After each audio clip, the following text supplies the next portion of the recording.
in addition to some of the other programs that we have here in FIRST. I've been in this role since 2013 and also taken a lot of my teaching experience. And I think that that's an important point that Paul, for example, is a teacher, I'm a teacher, and it gives us that additional lens to understand the hurdles that teachers and mentors go through. And basically, I do anything to do with FRC events, and the bottom line is that we're here to support teams. So, Paul, I was wondering, you know, one of the reasons or one of the things that we might want to start off with is just simply saying, why are we here tonight? Like, why does this matter? And I think when you last checked this morning, there were somewhere around 50 teams that were still not ready to select their event. And if they wake up on Thursday in the same position, there's going to be a lot of unhappy teams. But then again, they do get some extra time to make their mind up until the following Thursday, and we'll talk more about that as we go forward. But really, we want to make this whole process easy for teams and to try to find a way to minimize the stress. The one piece that we both know, Paul and I have been doing this for quite some time over the years, and we spend a fair amount of time dedicated to trying to help teams that were not successful at getting into the event of their choice. And one of the reasons that there's a delay with that is that they sometimes wait. They don't know what to do, or they don't even remember that it's event selection time. And this becomes a big problem with the difficulty of trying to get into events, because our Ontario events are very popular and they fill up very fast, especially some that fill up quicker than others creates a real logjam that turns into potential waiting lists, and often we just can't help move many people from that wait list. And we'll share some insights around the myths associated with the lottery system. The agenda is pretty basic, but really what we're trying to cover are a few things around reviewing what makes you event ready, or what are some of the pieces that you need to correct so that you are event ready. And we'd encourage you to add into the chat box your team numbers. And if you have a specific problem with your registration, please let us know, and we'll try to work with you to mitigate that as quick as possible. We'll provide some question and answers, and also look at the form question and answers that are there around the lottery system and this whole registration process. And then, as I said before, giving you some tips. So here's the key dates that people may or may not be aware of. The round for this week, round one, is September 19th to the 26th. So basically, you can start registering at 12:01 noon on this Thursday, which is the 19th, and you have until noontime on the 26th to change your mind. And if you did change your mind, it's important to know there's no penalty or impact on your ability to be selected for that event. And we'll share more a little bit later. And there are the dates for the next one. So I'm going to pass this off and let Mr. Keenan take a couple of slides here. Okay, so you should have gotten at least one email. I think a second one came out this morning from FIRST headquarters, and there was a button on it that would have it explained this, that you need 2 lead coach mentors, 1 and 2, that have got their YPP, and essentially that's pretty much all you need to do. The one thing that people don't realize, I think, is that each year the 2 lead mentors have to go through to their dashboard, and they have to go and check off a couple of things in their profile. And one of them that keeps coming up, and I don't know why this year it's such a big deal, is that one of the things you have to fill out is if you have a strategic alliance, and that might be that, I don't know, you might work for NASA or something like that. What seems to have happened a lot this year is that people have either skipped over that and didn't answer it, and there's an option where you can say not applicable, or I don't have a strategic alliance, and I think some people have skipped it. I counted at least 80 individuals that had that issue. So that's a quick one. You go in, you check it off, and away you go, and you're good to go. So that's the one that's becoming more prevalent. as every year, because the YPP lasts for 4 years before you have to get it renewed, people have there's one or two people that need to actually redo that. So, and again, you would have done it once already, so that's not usually much of a big deal. So Paul, I'm just showing a screen that's that hyperlink that headquarters sent out in the email today and the other day. But really, this is the key piece right here. Is this phone number 1-800-871-8326, where you can call and they can fix your issue on the spot. Paul and I can work with you to help you with your issue also, but we can't actually fix it on the spot necessarily, but headquarters can. So I would recommend that this is your first step or sequence to try to mitigate any problems that you have. And then, of course, if you're having any further trouble, you disconnect your caller ID. And there are emails, and they will be at the end of the document. Yeah. So just a bit about how the lottery works. When you're talking about what it is that you're going to sign up for, so obviously you've got an event in your mind, or two, or three, that you're okay with. But when you select a preference that you're interested in or that you're able to attend, you need to ask yourself a question: are you okay to be waitlisted on that event? And most likely, if you're going to only select one event, which we would highly recommend, by the way, you would say you would like to be waitlisted, because then it would hold that spot in there for you. We don't know where you would be on the list of priority, but at least you would be on that list. When teams contact us later on and they ask to be moved into an event, our first question would be, are you on the list, the wait list? And if you're not on the wait list, then the people on the wait list would have priority over you.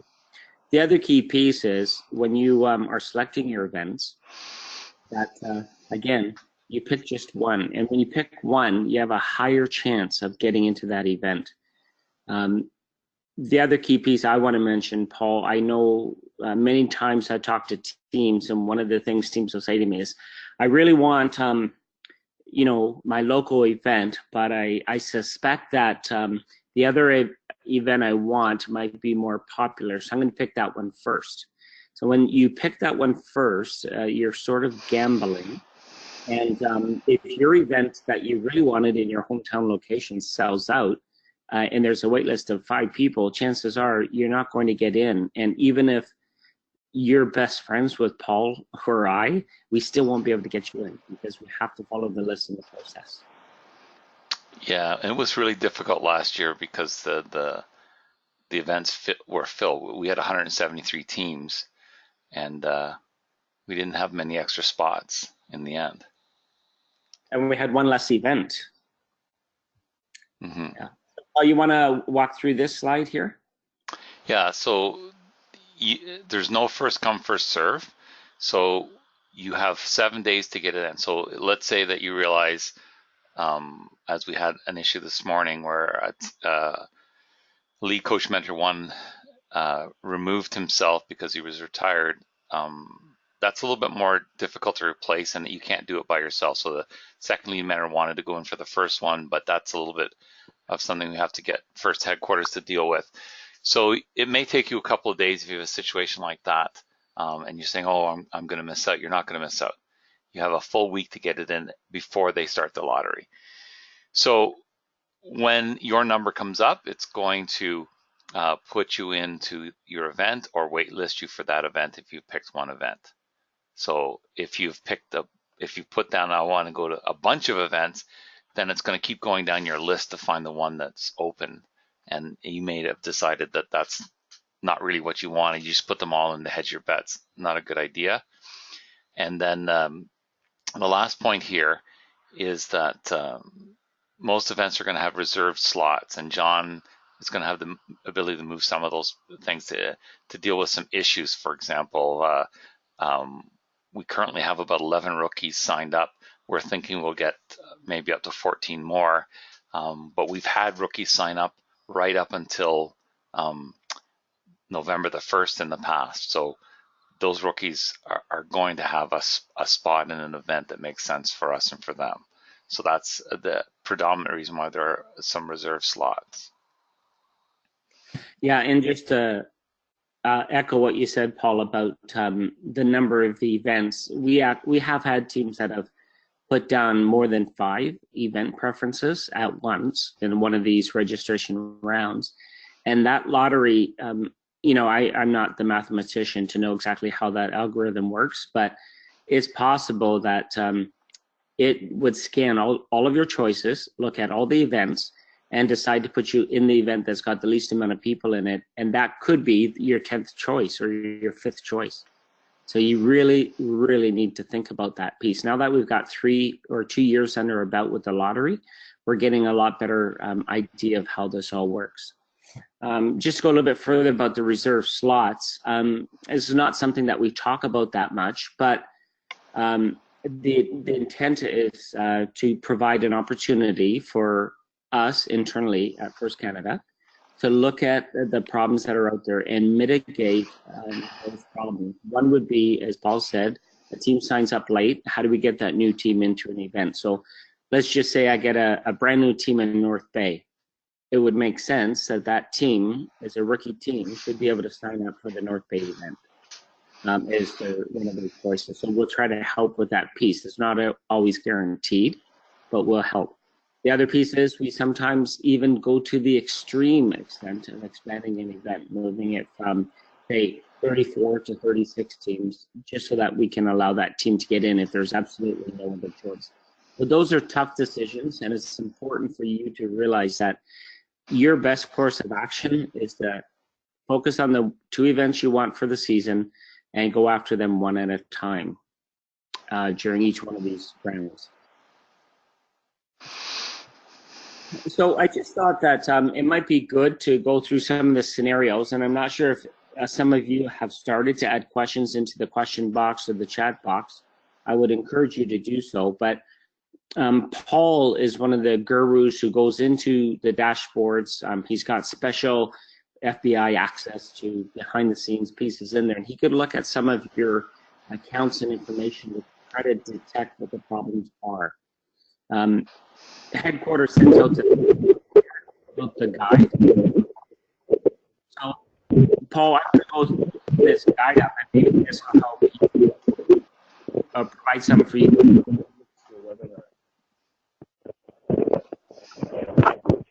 I think something's happening with your sound, John. It wasn't mine. I don't know what that is. Maybe somebody knew. Yeah, but I can't see where they are. Okay. Anyways,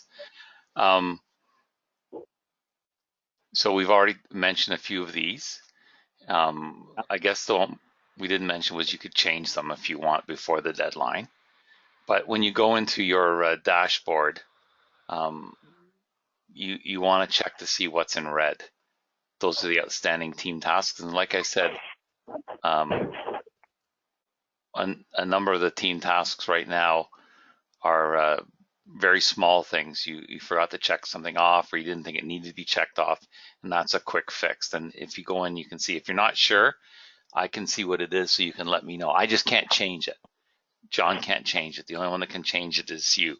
One of the things that is happening when you go in is, or sorry, when you've gotten a notice, sometimes it's not your issue, it's the second lead mentor. And what often happens is that second lead mentor thinks, well, the first lead mentor, because it doesn't tell you exactly what your issue is on the email. I can tell you, but it might be that the second person hasn't completed their profile.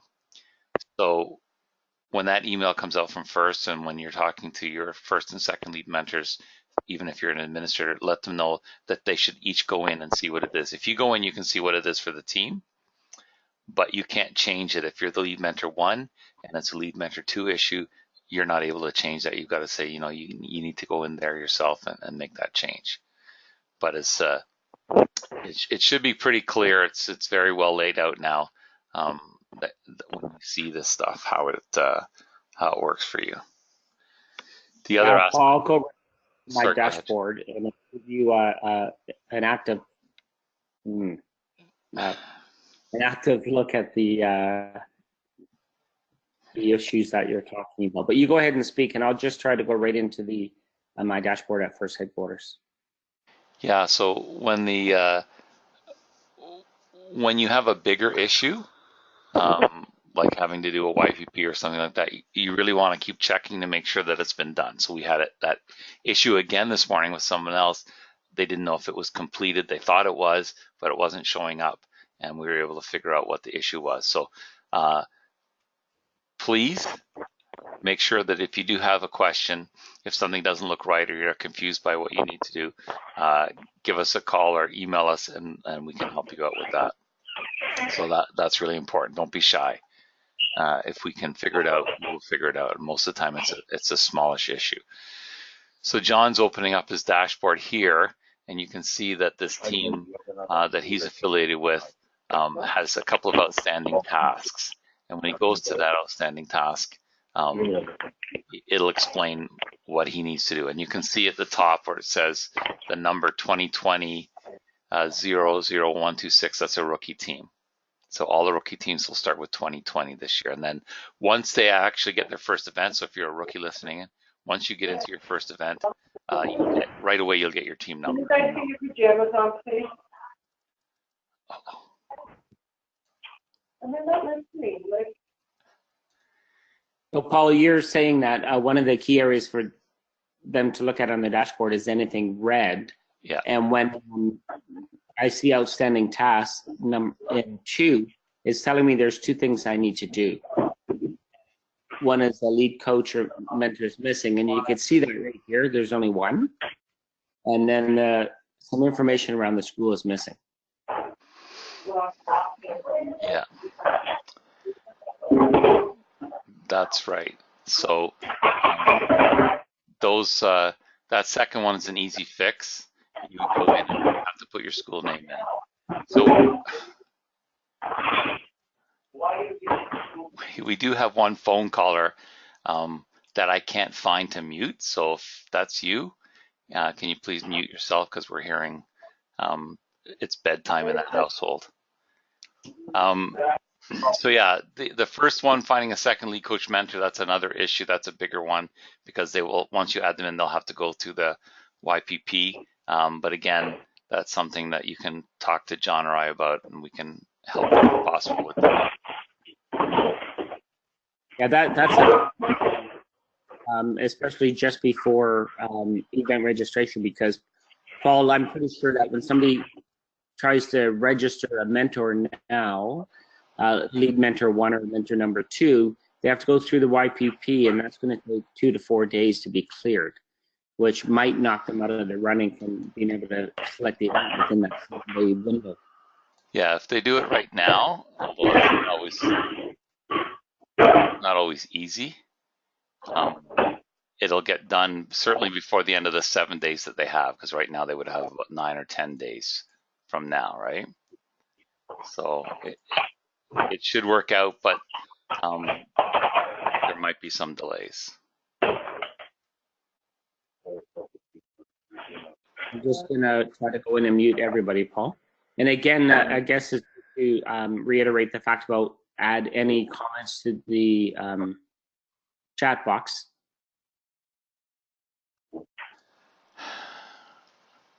Okay, so we have our first question, John. We'll do that. It comes from Mike Bishop in Aurora. He says, because it is a lottery, does that mean there is no benefit to choosing early? Also, if I know both the locations we want to go, should I pick both of them Thursday or just do one? I would pick just one to ensure you get one of the ones you want. You could pick 2, but depends on what the history is of an event filling, getting full right away. One of the things they could do is just email us, you or I, or us both, and ask us that question. Give you the best insight as we can into what that choice would be. We know we have a sense of what events do fill up fast. Now that said, we don't have a crystal ball, so we're just doing the best we can. But that's a very good question.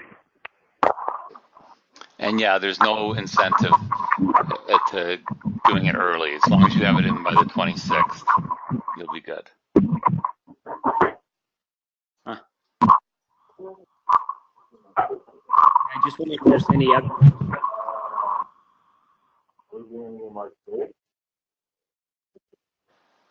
Yes.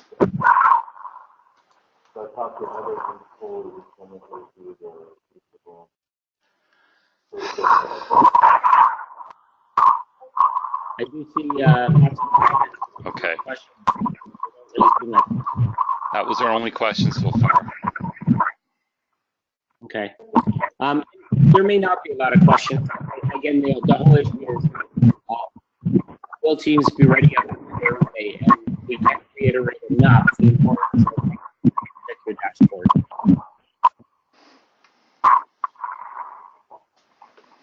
So maybe let's see about unmuting the other.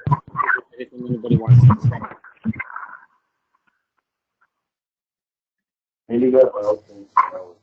Okay. Yeah, so John, Chris is saying that you're cutting in and out. I think that's, I believe that's Mr. Emmer from Mary Ward that's on the phone, but I can't find him on the screen to mute him. Oh, I could just text him and tell him. I did already text him. Yeah. Well, he must have heard you because it's getting better. Yeah. And again, everyone, don't be shy. And if you don't have a question about registration or anything else, you're welcome to. For example, if you're trying to decide who's older, Mr. Keenan or myself.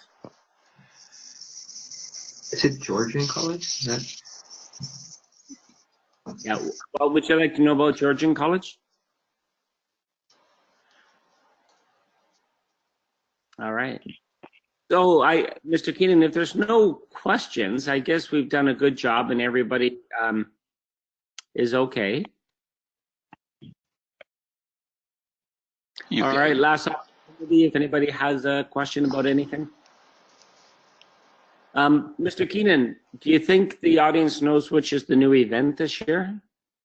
Oh, I think so. I think that one's been made pretty clear, but it'll be a fun event. Excellent. I'm just going for the beaver tails. That's all I want when I go to Ottawa. Yeah, and a hockey game, right? Maybe. Maybe. You know, at that time of year. So yeah. Well, I guess I'm pretty good. Let me just check one more time through this list. It looks like we're good. Mr. Lowndes, any questions from you? Nothing for me. Excellent. Everything going well with your team? Pardon? Everything is going well with your team? So far, so good. Good. Good to hear that. All right. Okay, any last words, Mr. Keenan? Just to let us know if you have any questions. If you are experiencing any problems, please contact us. Don't worry about overburdening us. Exactly. And the last piece there about homework. I've asked the question, could you please email Paul, Keenan, and I your event choices? And I'll tell you why that's a good thing is the more we're aware of what people want, the more we may be able to provide some advice on that. And it also helps us to mitigate what to anticipate on the next round. So this first round, pretty much we don't know what's going on, but for the next round, we'll have a better idea. So at least after your first event selection, please give us, send us an email if you can. Let us know what you're thinking of getting into, and then that'll just better help us anticipate any problems that we would have and then be able to put measures in play to fix them. Yeah, all right. So two quick last things. So message to Chris. So yeah, Chris, get rid of any red stuff that you see on your dashboard.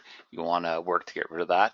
The other thing is, I think John might have mentioned it, but just to reiterate, obviously we're all concerned about the situation with the schools and the Ministry of Education, but it's far easier to presume you're going to go to an event and pick it and then get out of it later on if that just doesn't work out for you, than to wait until you find out for sure that you're going to be able to go and then try to get an event. So I think John might have touched on that, but just to re-emphasize that.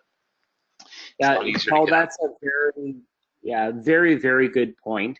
And I will say I had a couple phone calls today from a couple teams just asking about that scenario. And from our perspective, it's all systems go.